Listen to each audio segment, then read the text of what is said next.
Congratulations, look at them. What? They can't even believe it. That was the most amazing comeback that we have seen.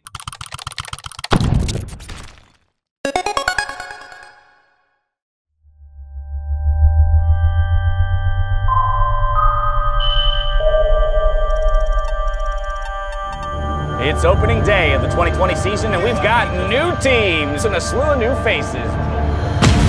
The damage is there. It's an absolute slaughter for Cloud9. The Nexus will fall, and no one comes close to beating Cloud9. Cloud9 surprised everyone in the 2020 Spring Split. Sure, the roster of Licorice, Blabber, Niski, Sven, and Vulcan were strong, but no one expected the revamped team to absolutely steamroll the LCS with a 26-2 record. And yet, this was hardly the first time Cloud9 came out of nowhere to win a split. In fact, it's almost like they play best when you least expect it. Just look back to the 2013 Summer Split. That year was the year that Cloud9 was formed, and in short order, dominated the LCS. Their eyes on the Summer Split, completely undefeated in the series, 25-3 on the split. Cloud9 does not drop a single game in the playoffs, and look at that. They are a team that works together and likes each other. That is the best team in North America. You know, I asked one time, what really... C9's creation was actually a bit messy, and they almost disbanded before they even got started. So hold on while we walk you through it all. In the early days of the LCS, teams had to qualify for the league based on their performance in the amateur scene. And this initial version of Cloud9 didn't even make it out of the group stages of the promotion tournament for the 2013 Spring Split. By the next split, the team completely changed, getting reacquired by their old sponsor, Quantic Gaming, and a lineup of old C9 players in High and Lemonation, as well as top solo queue players in Balls, Meteos, and Sneaky, played under the Quantic banner for the summer promotion tournament. And there, they dominated. They easily stormed their way into the LCS. None of their matches went longer than 28 minutes as they swept Complexity Gaming in 3 games. Thankfully, for modern fans of the Cloud9 brand, the Quantic Gaming relationship didn't last long. The organization had been plagued by scandals and financial problems, and once the team qualified for the LCS, Cloud9 swooped back in as a sponsor. But let's focus on that promotion tournament for a second. Fight perfectly, and they're screaming for this Nexus. That is it. The turret goes down. No one is left to kill them as they take the Nexus down. Quantic Gaming in beautiful fashion. None of their games longer than 28 minutes. 5-0 in the tournament. They are in the LCS. A spot well deserved for Quantic. All these guys have been top players for so long, and now they get to play in the top league of North America, the LCS. That's gotta feel good. Absolutely. It may have looked like bottom-tier teams on the verge of collapse, trying to hold on to their spot. Complexity Gaming finished last in the Spring Split after all. But the tournament actually gave a taste of the skill and class the roster had. It served as the prequel to what those players and the roster would accomplish in the LCS. That roster left a mark on the landscape of the league and set the organization on a path to be widely considered one of the best in North America. Let's look at their jungler Meteos, for example. Across the promotion tournament, he posted an astounding KDA of 45, not dying a single time. Complexity having to give up part of their Nexus to defend this outer turret, and maybe they won't go for that. They're going to go in on a sneaky Castro, but there comes Meteos at a beautiful crescendo. They find Prawley. There's 1 kill so far. They're going to keep mopping up right now. Balls dives forward. He looks for the 4 remaining members of Complexity. The ult comes out from high. Gets a stun on a Trooper. Trooper's going to fall over. They're going to keep moving forward. Nick Wu falls down. MIA falls down. This is most certainly going to be the game. This could be Quantic 3-0 going into the LCS Summer Split. His ability to make an impact on the map while staying alive was unprecedented, and it didn't stop once he entered the LCS. In Cloud9's first match in the LCS, it came up against Team Dignitas. Meteos needed to prove he could hold his own against a highly respected and top-tier jungler in Crumbs. Crumbs and Dignitas looked to spoil any early impact Meteos could have by stealing both his blue and red buff. Probably not going to try to steal this red one, despite the ward coverage. Let's see. Oh, they are. They went into the back lane, but the pink ward, they just set down on the top of that bush. That was after the engagement, like I said. It's going to be safety, really for High, but it helps out Meteos here, and hopefully they don't get his red. Yeah, Cloud9's got to find a better response for this one than giving their buffs away. They pull it through the wall, and it's stealth essentially going through. There's no ward coverage for Cloud9. It looks like Meteos just had both of his main jungle buffs stolen away by Dignitas. But that didn't faze him. He grouped up in top with Sneaky and Lemonation, knocking down the first turret for the organization in the LCS all under 4 minutes.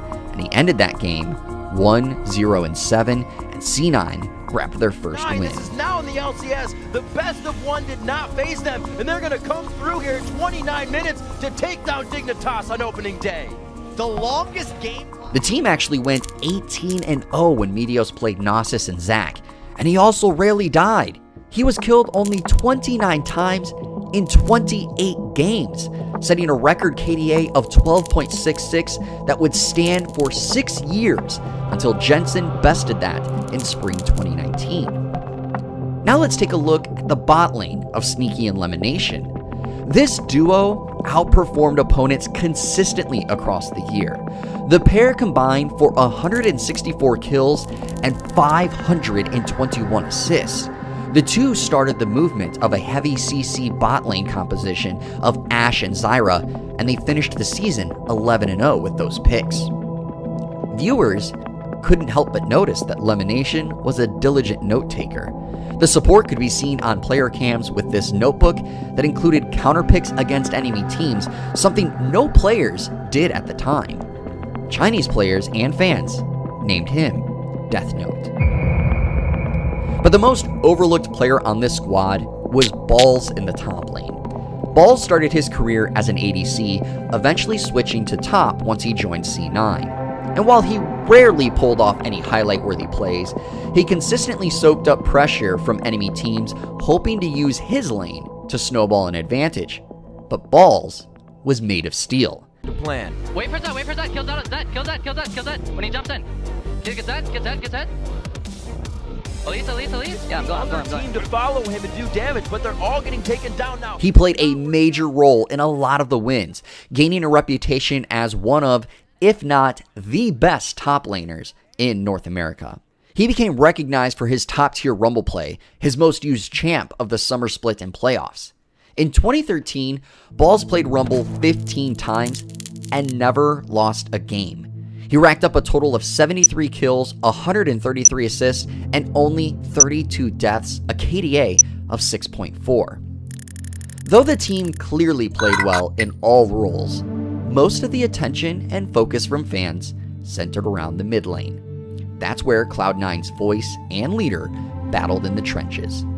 High took care of all the team scheduling, practices, and play for each week, and the other players may have been giving their input, but High led the charge. Though High began his career in jungle, he'd make his mark in this new role, both outside and in the game. High put his mechanical skills on display each week. This was apparent before the team even made it into the LCS. Let's go back to that promotion series against Complexity Gaming. High outshined Complexity's Prawley, going 16, 1, and 14 across the 3 games. In their debut game in the LCS, High got his and Cloud9's first professional kill, soloing out Skara, who had just come off an all-star appearance. High would later grab another 135 kills across the split, finishing the season with a KDA of 4.71, the highest among mid laners. And when you boast a roster of players who are regularly outclassing their opponents, it's no surprise the team as a whole did the same. C9 finished the regular season at 25-3. They also set the record for the longest winning streak in LCS history at 13 games. The team didn't even drop a game from week 4 until week 9, and that came at the hands of the second best team in the league, Team Vulcan. And even when teams had leads against C9, you could never count them out. They always found a way to win. In week 5, Team Vulcan crushed Cloud9 in the early and mid game. It was a shocking start for C9, who were playing a hyper-aggressive style to grab early advantages. And at 23 minutes, Vulcan actually carried a nearly 10,000 gold lead, and C9 could only grab 1 kill versus 12 from Vulcan. But Vulcan couldn't keep the pressure up, and C9 slowly chipped away at that advantage. And at 30 minutes, Cloud9 found the exact fight they needed to get back in the game. Oh, an absolute zero. They're forced to blast out of it. They're still finding a way in the turret, but he stayed too long. On the man cloud, they have a holy 5-on-1. He gets out. No way. Press. He bought his monthly clap. He's trying to ice blast on Azuna. So much focus went to Azuna, pushing him up. Zuna's forced to back. There's no kiting to be done. The fight is in his face. He goes down. Cloud9 comes back from what looked like an impossible win and keep themselves on top at number 1. Congratulations. Look at them. They can't even believe it. That was the most amazing comeback that we have seen in the summer split. They would come out victorious in 54 minutes. The regular season is one thing though, but fans judge the strength of a team by the titles they carry. In the playoffs, C9 easily blew past Dignitas in a 2-0 stop to move to the finals. Now, the most dominant team in North American history had to prove they were for real. The Spring Split champions and most popular team in North America, TSM, were waiting for them at the finals. The series on September 1st, 2013 was held at PAX Prime 2013 in Seattle. The arena was packed, and many of the fans in attendance were rooting for TSM as the cheers rang out before the match, while analysts overwhelmingly swung towards C9. The fan vote favored their opponents. Led by a deathless Meteos, Cloud9 stomped TSM in Game 1, winning in 31 minutes with 24 kills to TSM's 11. TSM played a stronger early game in Game 2, taking the first tower and an early gold lead, and that was despite the pressure Meteos and Balls placed on Dyrus. But that didn't matter. Cloud9 outmaneuvered TSM around the map, and Meteos shredded the TSM life bars with his tank Nocturne, finishing 9-0-12. C9 only needed one more win to cap off their dominant emergence into the LCS. But the best-of-5 format was actually supposed to benefit TSM. That's what many believed anyway. They'd played in these before and had just won the Spring Split. They also were playing in front of a live audience, and TSM said they thrived on that. But it was C9 that played like the veterans. They convincingly won the first 2 games and left TSM looking lost, even seeing Reginald leaving the second game before it even finished.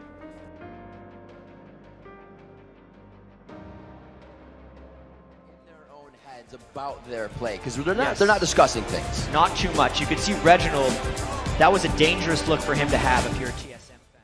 In Game 3, TSM threw all of their bans at the bot lane, hoping that could shut down the poke of Sneaky and Lemonation and turn around the abysmal play from Wild Turtle and Xpecial up to this point. But C9's play seemed to turn up a notch, knowing this would secure the series. Could end right now. Meteos coming into the bottom lane, and it is going to be the Auto trying to get the gank in as well. Meteos trying to throw down the Dustbringer. He's just in range for first block. Inside the Dragon Pit, this is dangerous, but they're fighting Dragon versus an Equalizer. They go right after. There is the Stand United coming in. No, the Stand United from Dyrus not going to come in on this fight. They may have said do not do that. It looks like Tells. Oh, chum the waters, but he goes back in with a death mark. Both of them trading as Meteos just on the backside, but where's the odd one? Looks like they're going to get that, and that was just Cloud9 turning because TSM hesitant to just Meteos flying in from the side. Wild Turtle so deep, he's practically in the end zone by himself. High takes him down. This could be it. Sneaky takes down Reginald. 3 have fallen for Team Solo made up. That was a demolishing of TSM's team. 3, 1, 2, Lemon Nation is there. The taunt back. Dyrus wants Lemon. Will he be able to get the last hit? Gets away. No, Dyrus puts on the feint. It's going to be a back and forth fight, but like you said, High will come up with the kill. C9 crushed all hope that TSM might make the reverse sweep, not giving an inch. and in just over 30 minutes, they won Game 3. They were the summer split champions. The team didn't drop a single game in the playoffs and ended the season and playoffs with a combined record of 30-3, a 91% win rate, and, once again, the record for the highest in LCS history. And that stood until this year, when C9 broke their own record, finishing the spring split with a win percentage of 93%. C9 earned a spot at Worlds, but wouldn't be able to continue their dominance, losing 2-1 in a highly contested quarterfinal series against Fnatic to end the year. But in the end, it doesn't change the impact their first split had. That C9 roster did the almost unthinkable. They dethroned the juggernauts in TSM and shook the North American landscape while doing it. That season catapulted Cloud9 from the young upstart team just looking to build a fan base into the organization that everyone expects to compete for a championship and a trip to Worlds. They were the first and only team to be promoted into the LCS and win a title in their first split, and they'll likely be the last to do so now that the promotion and relegation system has been replaced by a franchise model. For newer fans, it may be hard to imagine Cloud9 never being around, but every great team and organization has a beginning. And for Cloud9, it was a first season whose record set by that legendary lineup of Balls, Meteos, Sneaky, Lemonation, and High seemed impregnable, until this season, when a new Cloud9 lineup had their own legendary season.